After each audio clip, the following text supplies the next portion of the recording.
भरतानंद जी त्रिमंत्र बुलाए। गंगाधर जी आप फॉलो करिएगा जी।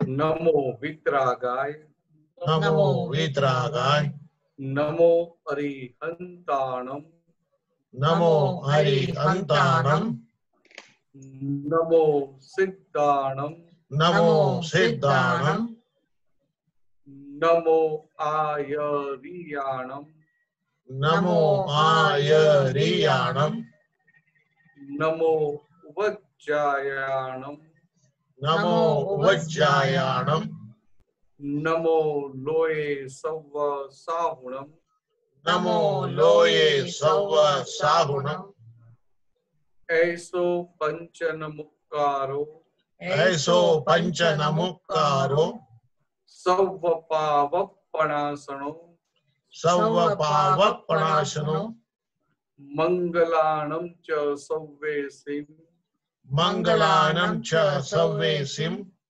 पद्मं हवै मंगलम्। परमं हवै मंगलम्। ओम नमो भगवते वासुदेवाय, ओम नमो भगवते वासुदेवाय, ओम नमः शिवाय, ओम नमः शिवाय। जय सच्चिदानंद। जय सच्चिदानंद। गंगाधर जी ओपनिंग बॉल आपको ही डालना है। अम्मा ब्लेस कर दीजिए पहली question. How to be more in atma gyan and less in व्यवहार? Oh, more in Atma than less in Vyavahar. But you know one simple thing, relative and real both are parallel. Yes. So if you can observe relative as relative, then you can remain in real. But if you try to push relative, then it's not possible that you can remain in real. So whatever the circumstances of Vyavahar are there, accept it. So when you will accept it, you will not try to change it. And then it will be easy for you to remain in real or Suddhatma Pad. तो ऐसे आमतौर पर लोग ऐसा सोचते हैं कि अभी व्यवहार में से निकल जाने का है, व्यवहार में जाने का नहीं है। मगर जहां तक ये मन वचन काया है, तो व्यवहार रहेगा कि नहीं रहेगा? रहेगा। और आप मन वचन काया है, मन वचन काया के साथ है कि आप शुद्धात्मा की गति पे है? मन वचन काया के साथ है ना। तो मन वचन काया के साथ रहने का है, मगर बैठते अपनी शुद्धात्मा की सीट पे। और दूसरी बात क्या है कि व्यवहार है ना, व्यवहार वो ज्ञेय है। ज्ञेय मीन्स जानने का। तो व्यवहार है और व्यवहार ज्ञेय स्वरूप है, तो आप ज्ञाता रहेंगे, तो आप शुद्धात्मा रहेंगे। और पूरे व्यवहार को उठा के बाजू में कर दिया, तो फिर अकेला रियल कैसे रहेगा? वो तो सिर्फ सिद्ध में होता है। तो जो भी व्यवहार सामने आता है उनका निपटा, इससे दादा ने चौथी आज्ञा दी, फाइल का संभाव से निपटारा करो। Settle the files with equanimity. तो वो क्या है कि व्यवहार को धक्का नहीं मारते, हम उनको पुश नहीं करते। जो भी व्यवहार सामने आता है हम उनके ज्ञाता रहते हैं। तो एक ज्ञाता दृष्टा रहे तो क्या हुआ, वो व्यवहार का निकाल होता जाएगा। वो ऐसे करते करते सारा व्यवहार का वो व्यवस्थित के संजोग के हिसाब से व्यवहार सामने आएगा और निकाल भी होता जाएगा। देखो आपका कैसा था, आपका व्यवहार था नाइजीरिया का, फिर वहां से इंडिया में आना पड़ा ना। बराबर है। तो इंडिया में अभी वहां भी आप क्या कर रहे हैं? तो मतलब ठीक है, जॉब करते हैं, क्योंकि जॉब का भी व्यवहार है, घर का भी व्यवहार है, व्यवहार तो सामने आएगा। बराबर। तो व्यवहार आएगा, मगर हम ज्ञाता दृष्टा रहे तो व्यवहार का निकाल हो गया। और लोग क्या सोचते हैं कि जॉब का भी व्यवहार नहीं होना चाहिए, घर का भी व्यवहार नहीं होना चाहिए। तो हम इतने डेवलप होके नहीं आए हैं कि व्यवहार नहीं है तो निश्चय में रह पाए। बराबर। समझ में? दादा भगवान को व्यवहार तो था कि नहीं था? बहुत। अपने जैसा इतना ज्यादा नहीं था, क्योंकि वो सब क्लियर करके आए थे। बराबर। फिर भी मन वचन का व्यवहार नहीं था। तो व्यवहार का निकाल करते थे कि नहीं करते थे? उनको जब सोने का टाइम होता सो जाते थे, बराबर। भोजन का टाइम हुआ तो भोजन करते थे। ऐसे हमें भी ऐसा व्यवहार नहीं आता है मन वचन काया का। आता ही है। फर्क कितना है कि दादा भोजन करते थे, मगर निश्चय की जागृति इतनी संपूर्ण थी कि ये भोजन जो कर रहे हैं, खुद भोजन करने वाले खुद आहारी नहीं हो जाते थे। हाँ। तो एम पटेल का ये जो भोजन करने का व्यवहार है वो सामने आता था, उनका निपटारा होता था। तो इस तरह से है, व्यवहार को बाजू में नहीं रखने का है। हाँ। ये सब व्यवहार सामने आएगा तो हमें उनको देखने का, उनको जानने का स्कोप मिलेगा। जयवन क्लियर? हाँ क्लियर। हाँ, उठते जाओ नहीं तो फिर आगे। अभी गुजराती आ गया ना थोड़ा थोड़ा? आउज है। आता रहता है। हाँ, first Hindi should come properly. कोई बात नहीं, प्रॉपरली नहीं आता तो भी चलता है। चलती का नाम गाड़ी। पूछो आगे। आप सब है इसलिए। Thank you, Gangadharan ji. More questions? Be very good. That's it? Okay, think. Jai Sachidanand, Lucky Bhai, Jaipur.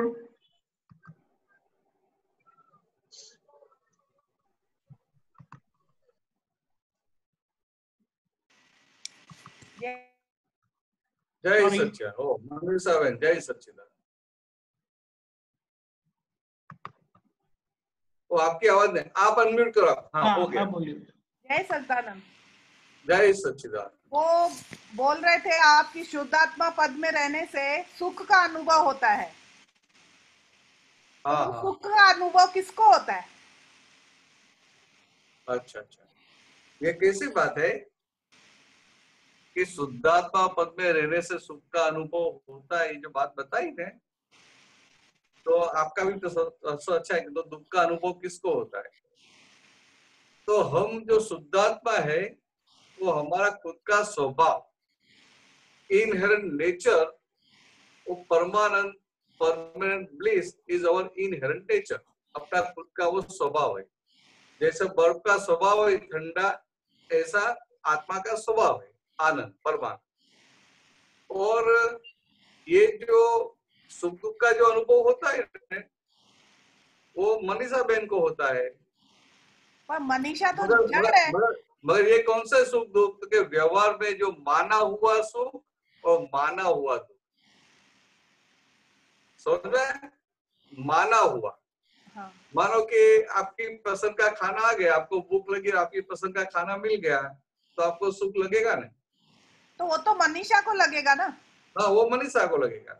नहीं, पर वो जो परमानेंट सुख है वो किसको लगेगा? वो आत्मा खुद ही एंजॉय करेगा। पर हम खुद ही एंजॉय। आत्मा का तो स्वभाव सिर्फ लाइट देना है। आत्मा कैन नॉट। हाँ हाँ, नहीं, लाइट ज्ञान प्रकाश जो ज्ञान है ना, तो क्या बोलते हैं कि आत्मा का एक गुण नहीं है, ओके। वो ज्ञाता भी है, दृष्टा भी है, परमानंद भी है, जो हाँ, बोलते हैं अनंत ज्ञान वाला, ऐसा मैं शुद्ध आत्मा हूँ, अनंत दर्शन वाला ऐसा शुद्ध आत्मा हूँ। तो हम क्या समझते हैं सिर्फ लाइट देने का काम है, ऐसा नहीं। ये मनीषा जी जो काम करते हैं, तो आत्मा का दरअसल लाइट, ज्ञान प्रकाश, वो जो अभी निकाल ये अहंकार रहा, तो ये अहंकार के मीडियम थ्रू जो बाहर आता है बुद्धि होके, तो वो बुद्धि से भी आप अपना व्यवहार चलाते हैं। और महात्मा जो आगे बढ़ते हैं, तो क्या होता है कि बुद्धि अपने लेवल में काम करती है, बुद्धि का वो चलन नहीं रहता है, समझ रहे हैं? कि बुद्धि के हिसाब से वो खुद नहीं चलता है। एक जो ज्ञान की जागृति है, तुमको समझ में है कि कैसा होना चाहिए, वो जागृति रहती है। फिर व्यवस्थित में उदय में जो भी आया उसके हिसाब से आया तो बहुत अच्छी बात है, उसके हिसाब से उदय में नहीं भी आया, ये आपको पक्का है कि नहीं कि मेरे मन से, मेरी वाणी से, मेरी काया से किसी को दुख नहीं होना चाहिए, वो तो पक्का है, बराबर है। फिर भी कभी ऐसा हो जाता है, किसी को दुख हो जाता है, तो ये हो गया, वो क्या है, वो व्यवस्थित के अधीन है। मगर होने के बाद आप जो जागृत हो जाते हैं, अरे भाई ये क्या हुआ, इनको दुख हो गया, आपने उसको हर्ट कर दिया, ऐसा व्यवहार तो नहीं होना चाहिए। तो ये जो हो गया उसके पक्ष में हम नहीं रहते। और इससे क्या होता है कि हम ये रिलेटिव और रियल, मनीषा जी और खुद शुद्ध आत्मा, वो सेपरेट हो जाते हैं। तो आप शुद्ध आत्मा की गादी पे रहते, उसके सीट पे बैठे रहते, और शुद्ध आत्मा की सीट पर रहे तो शुद्ध आत्मा का जो स्वभाव है वो खुला होता जाता है। और मनीषा जी के साथ जाके बैठ गए तो फिर मनीषा का स्वभाव है, उसकी इफेक्ट होती है। तो मनीषा के साथ और शुद्धात्मा का साथ कौन बैठता है? हाँ, बहुत अच्छा प्रश्न है, बहुत अच्छा प्रश्न। देखो कि मैं शुद्धात्मा हूँ, वो निश्चय से हुआ, बराबर, तो मैं शुद्ध आत्मा हूँ, और ये मनीषा वो व्यवहार से है, व्यवहार से मीन्स रिलेटिव, बाय रिलेटिव, तो व्यवहार से है। अभी आपको अभी जागृति हुई, आपका वो जो इगोइज्म, जो भ्रांति सब फ्रैक्चर कर दी, तो आपको भान हुआ कि मैं शुद्ध आत्मा हूँ, बराबर, ऐसा रियलाइज हुआ कि मैं शुद्ध आत्मा हूँ। और फिर क्या हुआ कि एक बार जो रियलाइज हुआ, मीन्स उनका जो टेस्ट चखा, तो बाद में आपको पक्की श्रद्धा बैठ गई कि नहीं, मैं शुद्धात्मा ही हूँ, पता है, ये श्रद्धा बैठ गई कि मैं शुद्धात्मा हूँ, तो सही में है शुद्धात्मा। मगर अभी क्या है कि अभी पक्की श्रद्धा बैठ गई, तो दादा भगवान ने क्या बताया कि आप शुद्धात्मा हो गए, अभी प्रज्ञा जागृत हो गई, तो प्रज्ञा आपको हर पल हर समय जागृत रखेगी। तो मनीषा जी कुछ गलती करेंगे तो प्रज्ञा बताएगी, अरे ऐसा क्यों करते हैं, आपको मोक्ष में जाना है, ऐसा व्यवहार होना चाहिए। तो ऐसे वो जागृत करते रहते, वो प्रज्ञा का भाग है। शुद्धात्मा कुछ अंदर इंटरफियर नहीं होते, पर प्रज्ञा, तो ये जो है ना, ये अभी हमारी इंटरिम गवर्नमेंट है, हम शुद्धात्मा हो गए, पक्का है, और पक्की श्रद्धा भी बैठ गई है कि नहीं, मैं शुद्धात्मा ही हूँ। मगर अभी इंटरिम गवर्नमेंट है, कहाँ तक, तो कि भरा हुआ माल, वो भरा हुआ कचरा पिछले जन्मों का, वो अभी ज्यादा है ना, वो जैसे जैसे खत्म होता जाएगा, तो भरा हुआ ये वो जो आवरण है वो धीरे धीरे कम होते जाएंगे, तो इतना शुद्धात्मा का प्रकाश ज्यादा से ज्यादा खुला होता जाएगा। और ऐसे करते करते जब दूसरे जन्म में हम केवल ज्ञान तक पहुंचेंगे, 360 डिग्री ज्ञान तक, तो बाद में वो प्रज्ञा वो आत्मा के साथ एक हो जाती तो है। ये अभी जो है वो प्रज्ञा के लेवल पे। ओके, तो ये प्रज्ञा और भावो सेम है? अच्छा, प्रज्ञा और भाव सेम है। अच्छा, भावो वो अलग बात है। भावो मीन्स बिलीफ वाला बात, मान्यता वाला। तो पहले क्या मान्यता थी कि मैं मनीषा हूँ, मैं मनीषा हूँ। तो उनको क्या बताया कि बाबा है मगर कैसा, तो ज्ञानी बाबा। ओके, फिर आपको क्या भान हुआ कि नहीं मैं शुद्ध आत्मा हूँ। हाँ, तो मनीषा है मगर मैं शुद्ध आत्मा हूँ। तो ये आपकी बिलीफ, मान्यता पूरी चेंज हो गई ना। हाँ, अभी बाबो किसको किसको बाबा बोलते हैं कि पहले ज्ञान हुआ, उसके पहले आपको क्या था कि मैं खा रही हूँ, मैं घूम रही हूँ, मैं काम कर रही हूँ, मैं ये करती हूँ, मैं ये करती हूँ, मैं ये नहीं करती हूँ। तो करते थे मनीषा जी व्यवस्थित के अधीन, मगर मान्यता क्या थी, मैं कर रही हूँ। तो ये मान्यता वाला पार्ट उनको भावो ऐसा दादा भगवान ने बताया। समझ में? मान्यता मीन्स बिलीफ।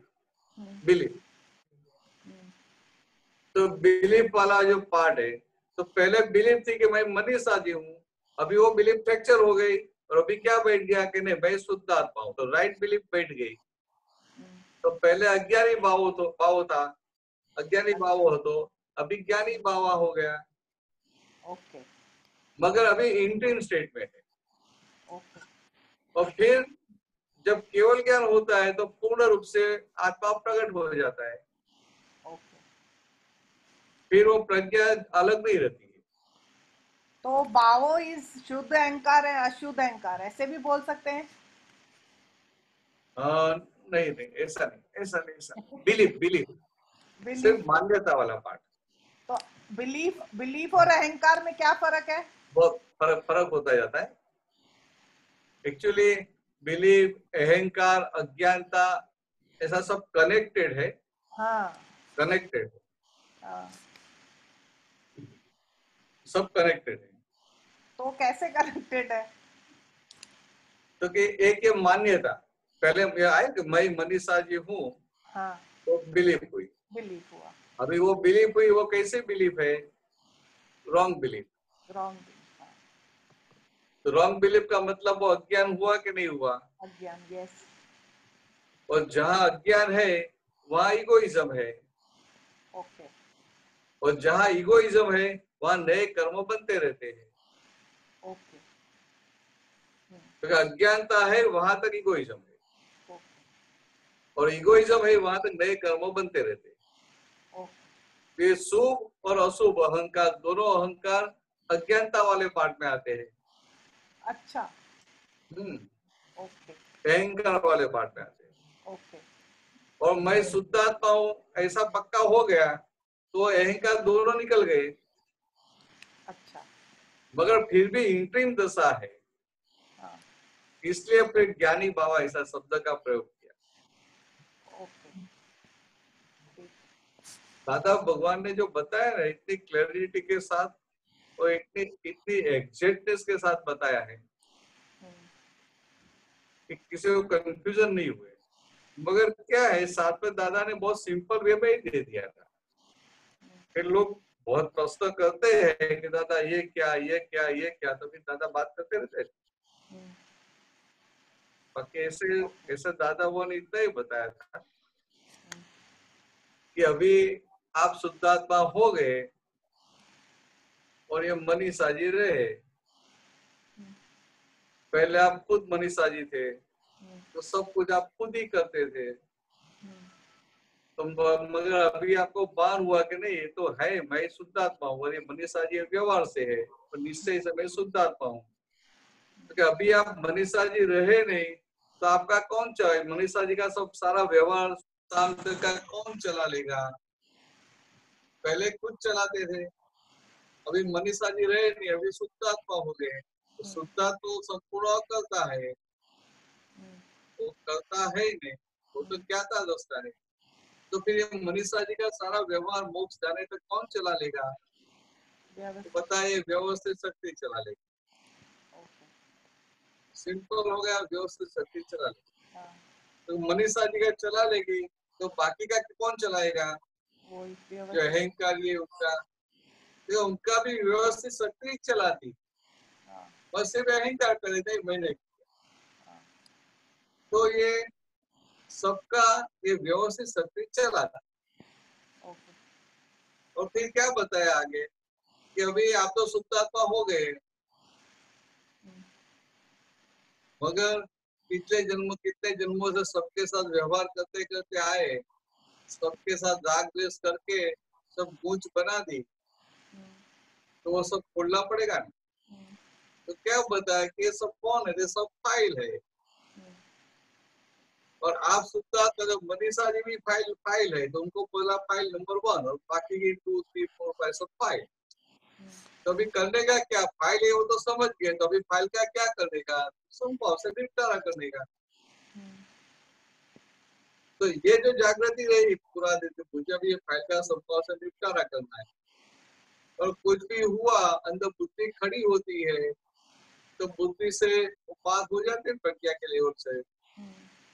जब आप बोलते ऐसा क्यों हुआ, ये क्यों हुआ, ऐसा क्यों किया, तो व्यवस्थित है कि व्यवस्थित के बाहर है, तो तुरंत वो बंद हो जाता है कि ज्ञान प्रकाश के सामने बुद्धि का कुछ चलता नहीं।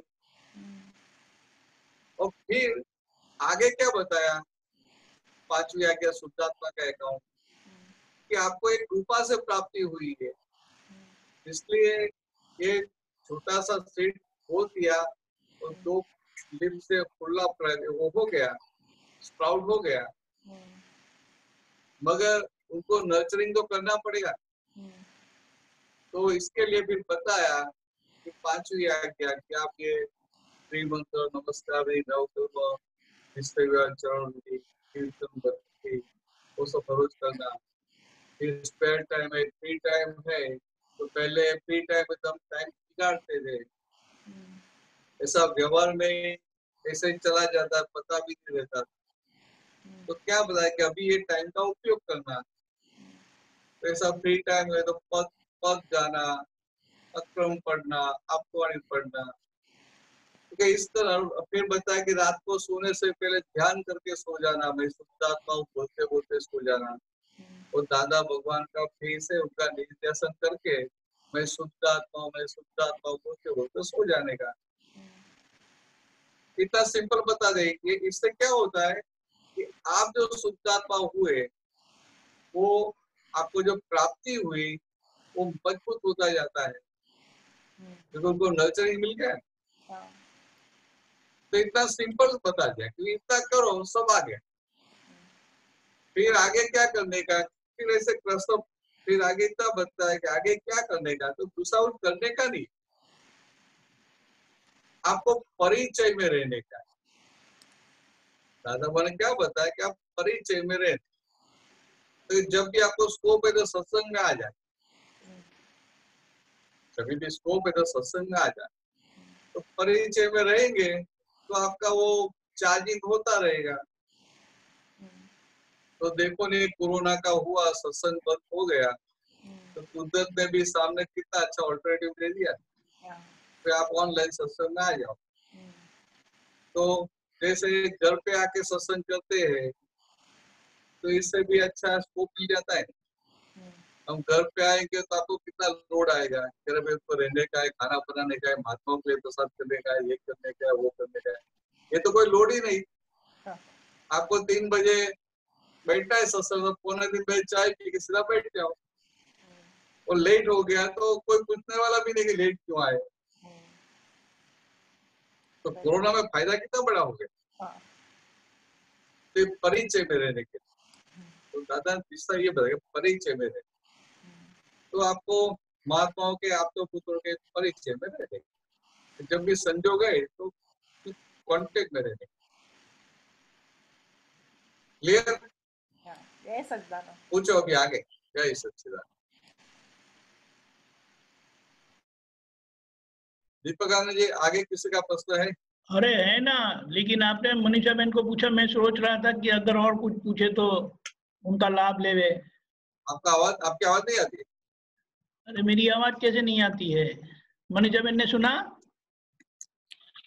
हाँ, उनको प्रश्न नहीं है, फिर सोच के रखो, आगे चलते हैं। ओके, आरव, सूर्या।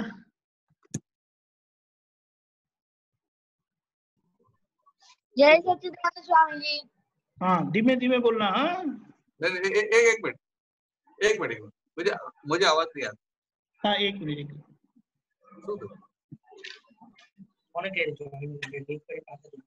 मैंने अनम्यूट करना है तो હવે થઈ It was not muted. You were not muted. ના પણ મને તમારો અવાજ મારો અવાજ આવે છે ને? हाँ, yes. પણ મને તમારો અવાજ નથી આવતો. હજી નથી આવતો? You're not muted. મ્યુટ કર. You are not તો બોલતે muted. શું કરવું? હેલો. भरत आनंद जी, હા, હવે આવ્યો. ये क्या है? और you are not using any Bluetooth, any equipment in between, है? नो. Fine. Okay. आगे बढ़े? हाँ. आरव जी, पूछिए। स्वामी जी, जो आत्मा का स्वरूप होता है वो अनंत सुख वाला होता है और मोक्ष के अंदर भी अनंत सुख होता है, तो आत्मा के लिए तो यहाँ पे और मोक्ष में कुछ डिफरेंस ही नहीं है। आप फिर से धीरे से बोलो ना। आपका प्रश्न जरा धीरे से रिपीट करो। जी स्वामी जी, जो आत्मा का स्वरूप है वो अनंत सुख वाला है। एग्जैक्टली, बराबर। मोक्ष में भी अनंत सुख है। हाँ। तो आत्मा के लिए यहाँ पे और मोक्ष में क्या अंतर है? तो आत्मा को यहाँ और मोक्ष में कोई अंतर नहीं है। आत्मा यह भी आत्मा है पूर्ण रूप से, और मोक्ष में सिद्ध में भी पूर्ण रूप से ही आत्मा है। कोई फर्क नहीं है। फर्क कैसा है? आत्मा में फर्क नहीं है, मगर जहां तक सिद्ध नहीं हुआ है वहां तक बॉडी के साथ है। तो बॉडी के साथ है, इसलिए उनका जो सुख है, स्वभाव है, वो खुला नहीं हुआ है। तो जहां तक केवल ज्ञान नहीं होता है वहां तक वो सब आवरण रहते हैं। और केवल ज्ञान हो गया, बाद में सिद्ध गति में आत्मा है और केवल ज्ञानी है, कोई फर्क नहीं होता है। केवल ज्ञानी के सारे कर्म का वो निपटारा हो जाता है, सिर्फ 4 अघाती कर्म बच जाते हैं। जी स्वामी सारे घाती कर्म का निपटारा हो जाता है। जी। तो ऐसे कोई फर्क नहीं। जी आगे पूछो। स्वामी जी, मेरा एक और प्रश्न था कि मैंने दादा भगवान की एक बुक में पढ़ा था कि भावना से सुधरे जन्मों जन्म। तो सब तो यही भावना करते कि मैं अमीर से अमीर बनूं, ऐसा बनूं, लेकिन सब वैसे क्यों नहीं बन पाते हैं? हाँ, तो क्या बताया कि ये जो गाते बोलते हैं ना, भावे भावना भावी, ये जो ये जो बोलते हैं गुजराती में ऐसा बोलते हैं, भावे भावना भावी है। मीन्स हिंदी में क्या? भाव से भावना कीजिए। हाँ, भाव से भावना कीजिए। जी। तो ये कैसी बात है? ये जो बात बताई ने, मोक्ष के लिए भावना करने की बात की है। तो आपकी भावना मोक्ष के लिए है, केवल ज्ञान के लिए है, तो कुदरत आपको मोक्ष के लिए जो पॉजिटिव संजोग चाहिए, जो हेल्पिंग संजोग चाहिए, आपको मिला देगी। आपकी भावना अमीर होने की है, तो कुदरत आपको अमीर होने के संजोग इकट्ठा करके देगी। मगर कुदरत कहाँ से करके देगी? तो उनके पास जो आपका स्टॉक, आपका कुछ ऐसा पड़ा है तो देगी नहीं। तो आपका ऐसा पुण्य का स्टॉक है तो वो स्टॉक का उपयोग अमीर होने में फिर हो जाता है। और ये दादा भगवान मिले कि सभी महात्माओं की भावना क्या रहती है कि हमें अभी संसार की कोई विनाशी चीज चाहिए नहीं। उनको शुद्धात्मा की जागृति रहती, इतना आनंद रहता है कि बाहर के सुखों की इच्छा धीरे धीरे अपने आप खत्म हो जाती है। तो क्या हुआ, उनको सिर्फ जी। मोक्ष की भावना होती है, मोक्ष की इच्छा होती है। भीतर आनंद इतना रहता है कि उनको लगता है कि अब ये सब पे क्या ख्याल में, तो ऐसा फिजूल में टाइम क्या बिगाड़ने का, ऐसा हो जाता है। उनका एक ही निश्चय रहता है कि अभी मोक्ष में जाना है। और आप अमीर बनने की भावना करते तो उसमें क्या होता है कि आज आप थोड़ा दिन भावना मुझे अमीर होना है, फिर दूसरा को देखेंगे तो अभी ये होना है, फिर तीसरा देखेंगे अभी ये होना है। तो सब आपको कुदरत कैसे देगी, व्यवस्थित कैसे दे पाएगी। मगर ये दादा भगवान मिले, दादा भगवान के जो ज्ञान दृष्टि की प्राप्ति हुई तो सिर्फ मोक्ष की भावना हो सकती है कि बस अभी मुझे और कुछ चाहिए नहीं, अभी मोक्ष पे ही जाना है। अभी मुझे ये जो मैं शुद्धात्मान हुआ उनकी मुझे पूर्णाहुति करनी है क्या मैं। और अमीर होने की भावना करने से अमीर होते ऐसा नहीं है, साथ में पुण्य होनी चाहिए। कोई अज्ञानी जीव है तो उनको होगा कि मैं अमीर हो जाऊं, मैं राजा हो जाऊं, बस साथ में ऐसी पुण्य है तो फिर वो संजोग मिल जाते जी सर। और हम लोग जो है, हम सब महात्मा है तो हमें दादा भगवान की ज्ञान दृष्टि की प्राप्ति हुई है और बाद में हमारी भावना रहती बस अभी तो पूर्णाहुति करनी है।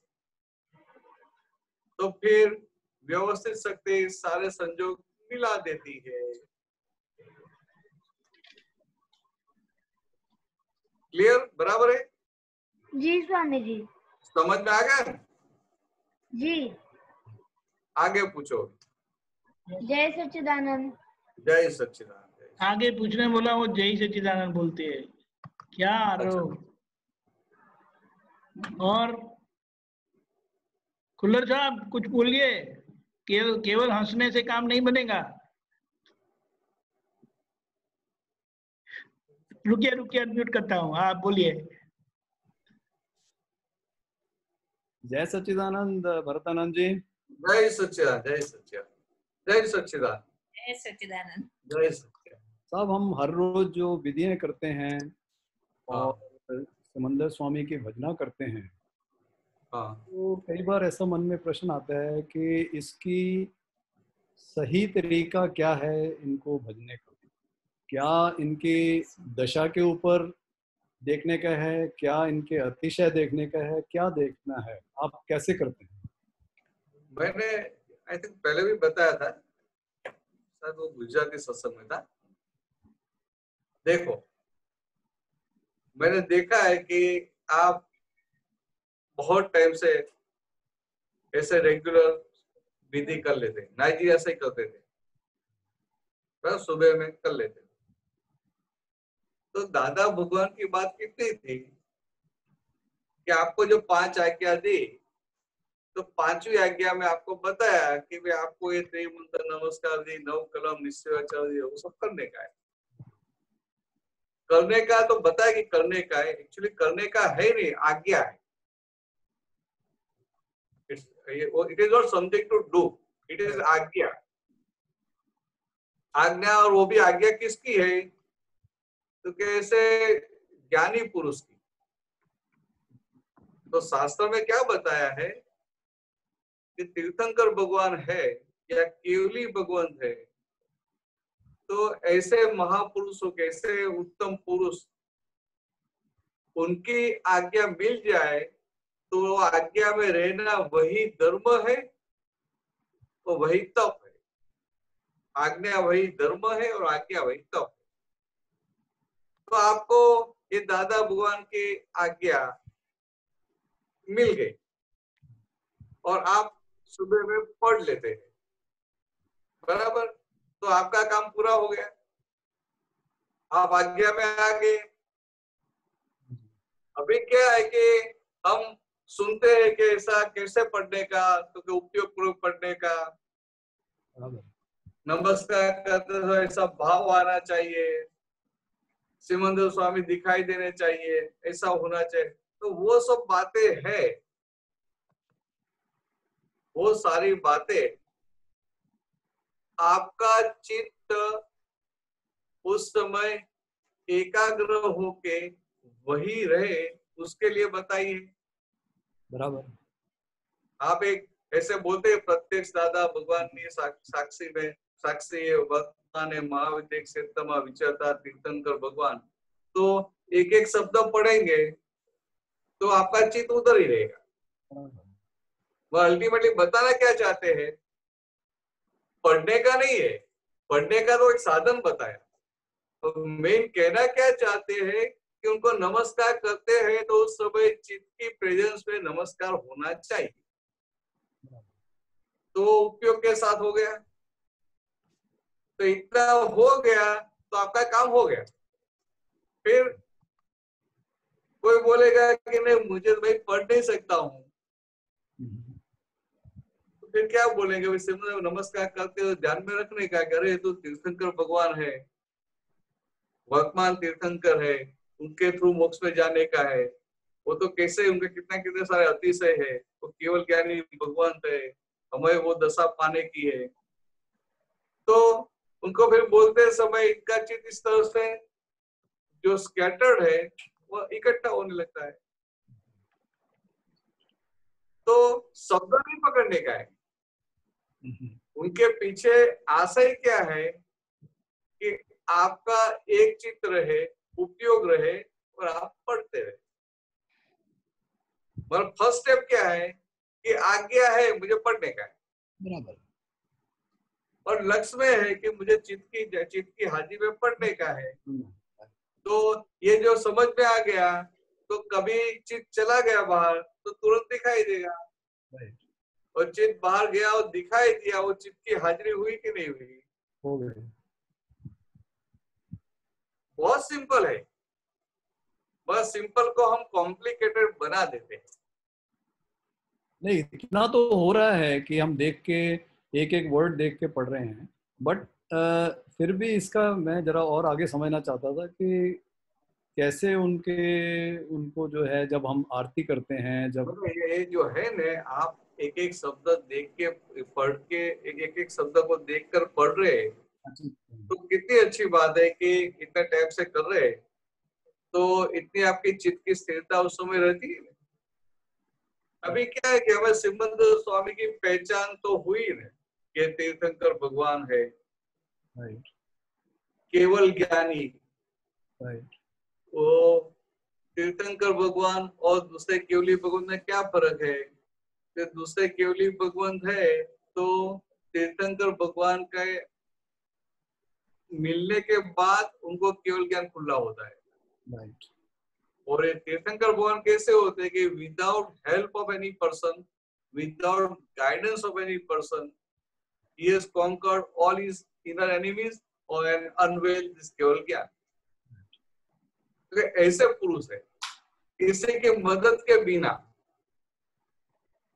तो ऐसे पुरुष को मैं नमस्कार करता हूँ। तो ऐसे एक सिमंदर स्वामी के बारे में थोड़ा थोड़ा जो समझते हैं, जानते हैं, तो इससे फिर वो ज्यादा वो उल्लास आता है नमस्कार करते समय। मगर मेरा कहने का मतलब क्या था कि कोई नए आए हैं, कोई दूसरा कुछ पता नहीं है, फिर भी दादा की आज्ञा है और पढ़ लेते हैं, तो भी उनको बहुत बड़ा फायदा हो जाता है, क्योंकि आज्ञा में आ गया। और जहां आप आज्ञा में है वहां अहंकार नहीं है। आज्ञा में है तो निकाली अहंकार भी डिजोल्व होता जाएगा। समझे? अभी तो क्या है कि अहंकार नहीं रहा। अभी आपको भान हुआ कि मैं शुद्धात्मा हूँ, पहले था कि मैं कुलभूषण हूँ, अभी हो गया कि मैं शुद्धात्मा हूँ। अहंकार रहा नहीं, निकाली अहंकार रहा, मगर आज्ञा में रहने से वो निकाली अहंकार भी डिजोल्व होने लगता है। तो इसके लिए आज्ञा। तो दादाजी क्या बताते थे, हम क्या आज्ञा देते उसका महत्व नहीं है, हमने क्या आज्ञा दी इज नॉट इम्पोर्टेंट, मगर हमने आपको आज्ञा की और आपने जो भी आज्ञा किया, आपने आज्ञा पकड़ ली तो आपका काम हो जाएगा। तो दादा ऐसा बोलते थे, बताओ पछी बताओ કે અમે આજ્ઞા કરી હોય અને તમે ખીટી ખીટી બોલો, ખીટી ખીટી ખીટી, તોય તમારો મોક્ષ થઈ જાય। खीटी मीन्स नेल, नेल। तो मैंने आज्ञा की आप नेल नेल बोलना, तो अभी नेल है, कोई भगवान का नाम नहीं, कुछ हेल्पिंग नहीं है, मगर फिर भी काम हो जाएगा। क्यों क्यों तो कि आप ज्ञानी पुरुष की आज्ञा में आ गए, दादा भगवान की आज्ञा में आ गए, पूर्ण दशा वाले पुरुष की आज्ञा में आ गए, स्पष्ट अनुभव की दशा वाले पुरुष की आज्ञा में आ गए। तो आज्ञा की वैल्यू है। और आगे क्या बताया दादा भगवान ने कि आज्ञा देने वाले तो बहुत होते हैं, आज्ञा की वैल्यू नहीं है, आज्ञा देने वाले की दशा। आज्ञा देने वाला गेजेटेड होना चाहिए, ऐसा बताते हैं। वो गवर्नमेंट में नहीं गेजेटेड ऑफिसर आते, तो ऐसा वो ट्यू कॉपी करनी है तो स्टैंप लगा के ट्यू कॉपी करके देते थे, तो उनका है स्टैंप तो चलता है कि ट्यू कॉपी। ऐसे दादा क्या बताते थे कि आज्ञा देने वाला गेजेटेड होना चाहिए, ऐसे उनकी खुद की दशा होनी चाहिए, स्टेट ऑफ बीइंग। और उनकी आज्ञा मिल गई और उनकी आज्ञा में आप रहे तो आपका काम हो जाएगा। तो वहां तक बताया था कि आपकी प्रकृति में दूसरा कुछ नहीं है। तो क्या है, सबकी प्रकृति अलग अलग होती है ना। किसी की प्रकृति में भक्ति होती है, किसी की प्रकृति में वो पढ़ने का होता है, किसी की इसमें डिस्कशन का होता है, किसको अंदर बहुत चलता है कि ये क्या, ये कैसे है। तो सबकी प्रकृति अलग अलग है। तो कभी कभी ऐसा भी होता है कि मुझे एक ज्ञान में ये पता नहीं, ये पता नहीं, ये पता नहीं। तो दादा बाबा ने क्या बता देगा, आप 5 आज्ञा में रहेंगे तो ये सब आपको अपने आप दिखाई देगा। अभी इससे आगे क्या जाएगा समझ में? पूरा दादा बाबा ने सही में सारी मेहनत निकाल दी, सिंपल कर दिया। हम लोग भी आप लोगों के साथ सत्संग करते हैं तो पहले आप लोगों को ऐसा होता है अभी कितना तैयार हुए, क्या हुए। ये अपने राव साहब ही नहीं पूछ रहे थे, राव साहब फर्स्ट टाइम मिले तो ऐसा 1-1.5 घंटा बात हुई, दादा राम के वहां आए थे तो उन्होंने बहुत सारे प्रश्न पूछे थे, मुझे अभी याद नहीं कौन से प्रश्न पूछे थे। तो ऐसा सब क्रॉस करते हैं, ये डायरेक्शन में से ये डायरेक्शन, ये डायरेक्शन पूछते थे। 1-1.5 घंटा तक पूछा। फिर उन्होंने मुझे पूछा आपने कौन, कि आपने इतने सारे प्रश्न, मेरे सभी प्रश्नों के उत्तर दिए, तो आपने इतना सारा अभ्यास कब किया? उनको क्या, हम लोग यंग थे उस समय तो, क्योंकि इतनी छोटी एज में इतना सारा अभ्यास कब कर लिया? तो फिर मैंने उनको बताया कि सही में हम लोगों ने कुछ अभ्यास नहीं किया है, हमें तो सिर्फ ये दादा भगवान मिल गए और उनके पास से दृष्टि प्राप्त हुई तो आप पूछते तो उनकी कृपा से हम बताते रहते आपको। तो तुरंत वो खड़े हो गए और वेदांत में से कोई श्लोक था वो बताया कि वेदांत में एक जगह पे ऐसा बताया है कि आपको ऐसी दृष्टि मिल जाए तो आपको कुछ पढ़ने की, कुछ करने की जरूरत नहीं है। तो ये दादा वो जो बताया सिर्फ आप तो पुत्रों के लिए बताया कि सबके लिए बताया है? सबके लिए। प्रिंसिपल सिद्धांतिक बात है ना, तो सबको अप्लाई हो जाती है। तो हमारे लिए इम्पोर्टेंट है 5 आज्ञा। फिर जो टाइम बचा हमारा दूसरा जो व्यवहार में से जो भी टाइम बचता है तो हमारी प्रकृति के हिसाब से उपयोग कर लेने का। किसी को कीर्तन भक्ति करना बहुत अच्छा लगता है, किसी को पढ़ने का अच्छा लगता है, किसी को बात करने का अच्छा लगता है, मगर दादाओं ने ऐसा बैलेंस करके दिया है कि 5 आज्ञा में और व्यवहार के भाग से बोले ना तो भक्ति भी आ जाती है, अभ्यास भी आ जाता है, सब कुछ ऑटोमेटिक आ जाता है। वन साइडेड नहीं किया है। प्रकृति को नेचर, प्रकृति को सहज होना पड़ेगा। तो ऐसे वो नेचुरल होने के लिए क्या हो, ऐसा चारों ओर से दे दिया कि ऑटोमेटिक वो आपकी प्रकृति नेचुरल हो जाए। आपको आपकी प्रकृति में जो पकड़ है वो सब धीरे धीरे अपने आप निकल जाए। पहले आप जॉब करते थे तो आपका कितना पकड़ रहता था, कुछ भी काम करने का है तो आपको है ना ऐसा ही होना चाहिए। तो फिर अंडर सबऑर्डिनेट को हम बोल भी दे, मैंने आपको ऐसा करने का है, मैंने बोला ना ऐसा करने का। तो पहले ऐसा था, और अभी क्या है कि अभी आपको लगेगा कि सही ऐसा है, ऐसा होना चाहिए, फिर भी सामने वाला पकड़ के रखेगा कि नहीं ऐसा नहीं, आपको हमें ऐसा करना है। तो कैसा रहता है, भाई व्यवस्थित के बाहर तो नहीं है, आप पार्टी विचार करो पहले। तो ऐसा इतना करते हैं तो अंदर भीतर कितने मुक्त हो जाते हैं। ये जो अपना जो विज्ञान है ना, अप्लाइड साइंस है, इस तरह से कि अपने अंदर भीतर से सब जो पकड़ है कैसे वो सब धीरे धीरे अपने आप निकल जाता है। और हमें पता भी है कि सामने वाला सही नहीं है, फिर भी उनकी बात का हम प्रेम से स्वीकार कर सकते हैं, तो अंदर कितना आनंद रहता है। और उनको समझाने के लिए जाते हैं, कन्विंस करने के लिए उनके पीछे पड़ जाते हैं, तो अपना आनंद चला जाता है।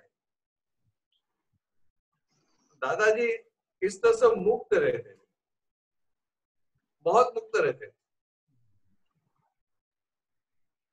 एक बार हम लोग पहले शुरू में जो दादा वन सब आप तो तैयार करते थे, तो मैं सत्संग के लिए, शिविर के लिए हम छोटे छोटे गांव में जाते थे। उस समय दादा भगवान कोई नाम भी नहीं जानते थे,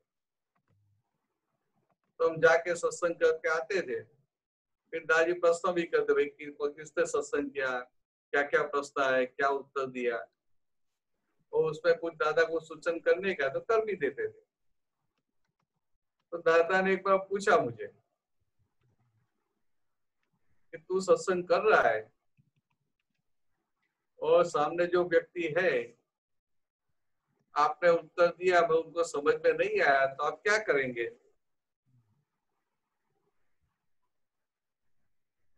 तो आप क्या करेंगे? तो मैंने बताया भाई कैसे भी करके उनको समझाऊंगा। तो दादा ने क्या बताया कि आपकी जब मैं हूं तो मैं क्या करूं, मैं समझ जाऊं कि उनके कल्याण का मैं निमित्त नहीं हूं, तो उनको दूसरा निमित्त मिल जाएगा। तो अंदर से वो पकड़ टूट जाती है। चलो आगे बढ़ेंगे, दूसरे प्रश्न है। चलिए, जय सच्चिदानंद। जय सच्चिदानंद। जय सच्चिदानंद। जय नीलम सच्चिदानंद। बहन, जय सच्चिदानंद। जय सच्चिदानंद स्वामी जी। जय सच्चिदानंद। स्वामी जी, मैं ज्ञात पुत्र हूँ और आप मेरे ज्ञात पिता हैं। ये दादा भगवान से है कि सिमंदर स्वामी से, किस प्रकार से है? दादा भगवान से। बराबर। तो दादा भगवान से अपना जो चरण में है ना कि भाई ज्ञात पुत्र आप मेरे ज्ञात पिता है। जी स्वामी जी, आप ज्ञान देने वाले हैं इसलिए। मतलब ज्ञात पिता कैसे हैं? हाँ, ज्ञात पिता कैसे है कि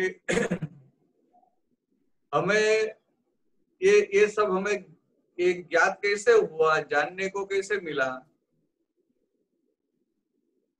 मैं आत्मा हूँ, ये आपको जानने को, ये आपको ज्ञात कैसे हुआ? अपने आप हुआ? नहीं, अब ये दादा भगवान की। तो जिनके थ्रू ये प्राप्ति हुई, तो ये शब्द ज्ञात पिता, इससे दादा भगवान के लिए क्या बोलते हैं कि आप मैं ज्ञात पुत्र हूँ और आप मेरे ज्ञात पिता है। जी स्वामी जी, बराबर।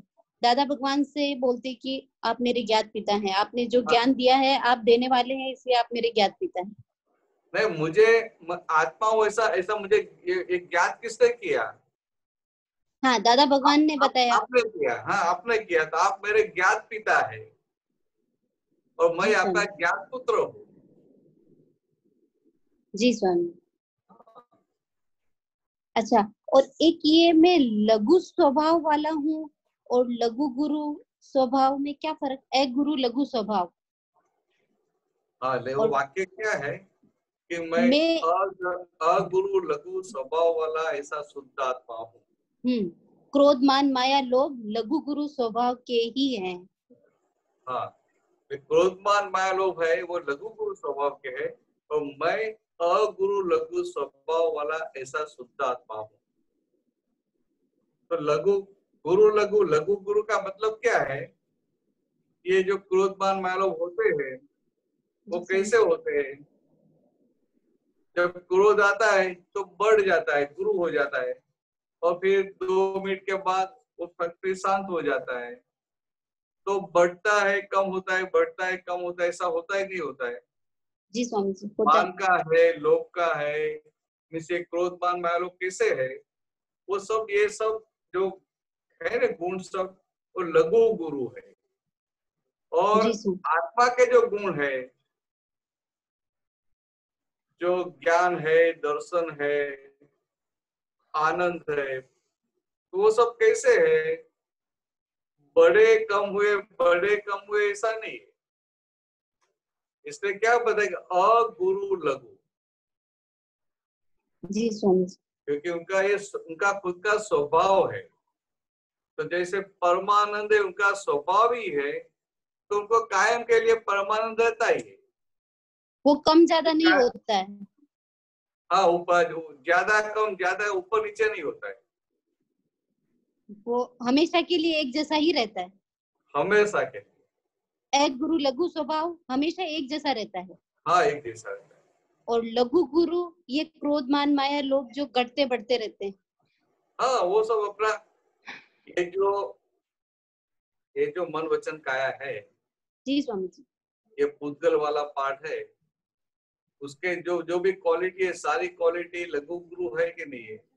हाँ, ये लघु गुरु है जो कम ज्यादा आपको होता है। प्यास लगेगी और पानी पिएंगे तो क्या होगा?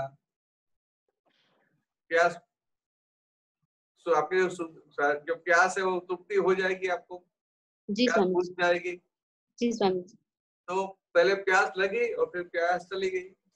जी स्वामी जी। भूख लगी और फिर भूख चली गई, खाया तो। जी स्वामी।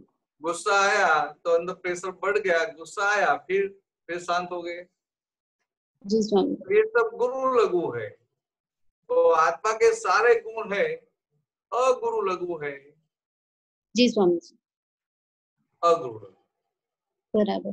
तो ये लघु गुरु है वो पुद्गल शरीर के गुण है, और एक गुरु है वो शुद्ध आत्मा का गुण है। हाँ, जी स्वामी। बराबर है। लघु गुरु शब्द का चेंज क्या है? लघु गुरु और गुरु लघु, मगर आगे अ लगाया मीन्स अगुरु लघु अथवा और अलघु गुरु, दोनों एक ही है ना मीनिंग तो। जी स्वामी। मगर दादा के मुंह से जो निकला वो सही। जी स्वामी। अगुरु लघु, एक गुरु लघु स्वभाव। सब लघु गुरु। जी स्वामी, बराबर बराबर। जय सच्चिदानंद। जय सच्चिदानंद। तृप्ता बहन। जय सच्चिदानंद स्वामी जी। जब जब हम पढ़ते हैं ना रोज, जब कीर्तन भक्ति में सब ऐसे बैठते हैं, तो जब ये पढ़ते हैं सर्वस्व हमारो अर्पण छे, इतना अच्छा लगता है ना मन में कि भगवान के लिए बहुत श्रद्धा ना होती है। पर उसमें जो एक ये लाइन जब वो गाते हैं ना, वो सेकंड लाइन मेरे को समझ नहीं आती, क्योंकि समझ से गाते हैं तो अच्छा लगता है। जब वहां वो बोलते ना, मन वचन काया छाया माया ना भावो नो द्रव्य करम स्वीकारो भ्रांति बालकनी अनन्य शरण हो भवरन माँ। ये जो सेकंड लाइन मेरे को समझ नहीं आती क्या है, तो आप जरा समझाएंगे? क्या है? मन वचन काया। हाँ जी। मन वाणी और काया। तो मन वचन काया छाया माया ना भावनो द्रव्य कर्म। तो ये भीतर जो भाव उठते हैं,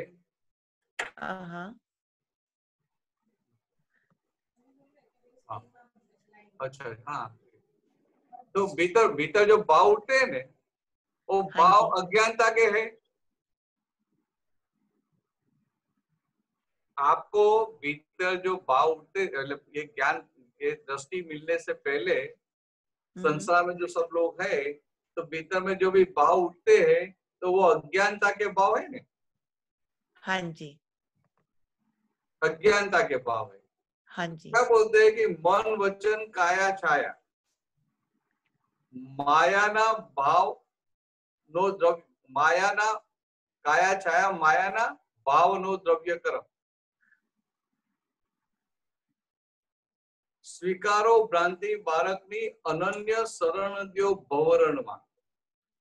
तो ये सिंपल बात है कि ये मेरा मन, ये मेरी वाणी, ये मेरी काया, ये मेरा ये माया, ये सारी ये मन वचन काया की सारी माया, और ये जो सारे कर्म है, भाव कर्म, नो कर्म, द्रव्य कर्म, वो सारी भ्रांति, वो सारा अज्ञान मैं आपको समर्पण करता हूँ। तो बोलते कि स्वीकारो भ्रांति बालक की, कि मैं बालक हूँ, ये मेरी भ्रांति है, आप ये भ्रांति का स्वीकार कर लो और आपके श्री चरणों में मुझे अनन्य शरण दे दो। समझ में आया? भवरण माँ का क्या मतलब? अनन्य शरण, जो भवरण माँ, भव मीन्स ये हम जो जीवन मरण के चक्कर में संसार में जो भटकते रहते हैं। अच्छा। तो रण मीन्स डेजर्ट। रण का मतलब होता है डेजर्ट। तो ये रण में क्या होता है? रण में कोई ऐसा खो गया तो फिर को पानी भी नहीं मिलेगा, इतनी धूप लगेगी। तो ऐसे हम संसार के रण में भटके हुए हैं, उसमें हम जल रहे हैं। तो अभी हमें ये भवरण में से हमें आप शरण दे दो। हाँ, अच्छा। हम लोग गुजराती, हमें लगता है ये तो सिंपल है, बराबर है। हाँ जी, हाँ जी। अच्छा, अच्छा, थैंक यू। जय सच्चिदानंद। जय सच्चिदानंद।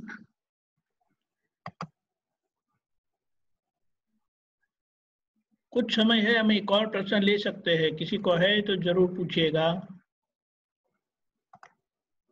One short question.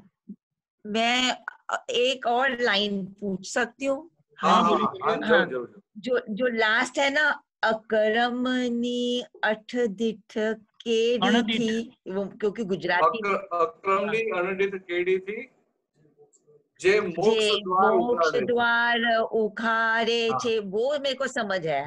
परमात्मा स्वरूप है प्रगट पुरुष, आप जो मारा शुद्ध आत्मा। वो समझ में नहीं आया। लास्ट लाइन भी समझ है, अठदिठ केडी थी, वो नहीं समझ आया। अच्छा, अनडिठ क्या कि पहले मैंने कभी नहीं पहले मैंने ये रास्ता कभी देखा नहीं था। अच्छा। डीट मीन देखा था, और अनडीट मीन मैंने पहले कभी भी तो देखा नहीं था। This is unknown trail for me. हाँ जी, अच्छा। ये अक्रम मार्ग जो दादा के निमित्त से खुला हुआ, तो ये अक्रम का रास्ता पहले मैंने कभी देखा ही नहीं था। तो आप कैसे पुरुष है कि अक्रम के मार्ग से, नए रास्ते से आप मोक्ष के द्वार खोलते हैं? जी। तो बोलते हैं कि परमात्मा स्वरूप है प्रगट पुरुष, आप ही मेरे शुद्धात्मा है। हाँ जी, हाँ। समझे? ये ऑन मैंने पहले कभी देखा नहीं था ऐसे, मैंने देखा नहीं था ऐसा। मीन्स अननोन ट्रेन, जो रास्ता आपने देखा ही नहीं था, पहली बार जा रहे हैं तो उनको बोलते हैं ना क्या, अननोन पाथ से मेरा मोक्ष मार्ग जिसने खुला कर दिया, ऐसे है परमात्मा स्वरूप। आप प्रकट पुरुष है और आप ही मेरे शुद्ध आत्मा है। हाँ, ये तो जब प्रार्थना जब करते हैं तो इतना भाव आता है, आंखों से आंसू आते हैं भगवान की जब गाते हैं तो। सही बात है, क्योंकि ये जो प्रार्थना है, ये जो पद हो है में, ये पद की रचना की नहीं गई है। हाँ, वो दादा भगवान की कृपा से कविराज के निमित्त से कुदरती हो गया है। और जब हो रहा था तब कविराज खुद अपने शुद्धात्मा की दशा में रहते थे। तो ये पद की रचना जो हुई तो शुक्ल ध्यान की श्रेणी में हुई है। मीन्स जब वो पद की रचना हो रही थी तभी वो अपने शुद्धात्मा पद में स्थिर थे। और आज तक ऐसा कभी हुआ नहीं है क्रमिक मार्ग में। क्रमिक मार्ग में जो शुद्धात्मा पद में स्थिर हुए उनको ऐसे संजोग ही नहीं आते कि उनके हाथ से कुछ लिखाई दे।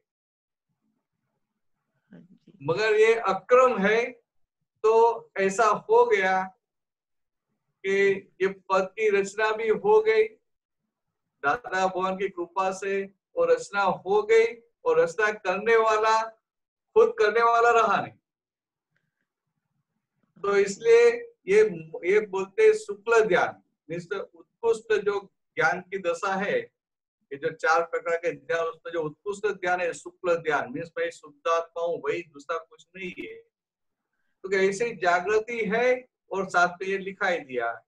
तो इसलिए ये इतना इफेक्टिव है कि कोई भी आदमी पढ़े, कोई भी आदमी सुने, उनको तुरंत भीतर इफेक्ट होने लगती है। हाँ, आश्चर्य है, ये काल का बहुत बड़ा आश्चर्य है, कविराज का होना और कविराज के निमित्त से इतने पद लिखाई देना। बहुत चलो टाइम हो गया है। और कुछ पूछना है? नहीं, जय सच्चिदानंद। जय सच्चिदानंद, बहुत अच्छे। तृप्ता बहन लाइन पर रहना। भरत आनंद जी आप त्रिमंत्र बुलाएं। तृप्ता बहन आप फॉलो करिएगा प्लीज। हाँ जी। नमो वितरागाय, नमो वितरागाय, नमो अरिहंतानम, नमो अरिहंतानम, नमो सिद्धानम, नमो सिद्धानम, नमो आयरियाणम, नमो आयरियाणम, नमो उपज्जायाणम, नमो उवज्जायानम, नमो लोए सव साहुणम, नमो लोए सब साहुनम, ऐसो पंचनमुक्कारो, ऐसो पंचनमुक्कारो, सव पावपणासनो, सव पावपनासनो, मंगलानम च सव्वेसिम, मंगलानम च सव्वेसिम, पद्मम हवै मंगलम, पद्मम हवै मंगलम। ओम नमो भगवते वासुदेवाय, ओम नमो भगवते वासुदेवाय, ओम नमः शिवाय, ओम नमः शिवाय। जय सच्चिदानंद, जय सच्चिदानंद। जय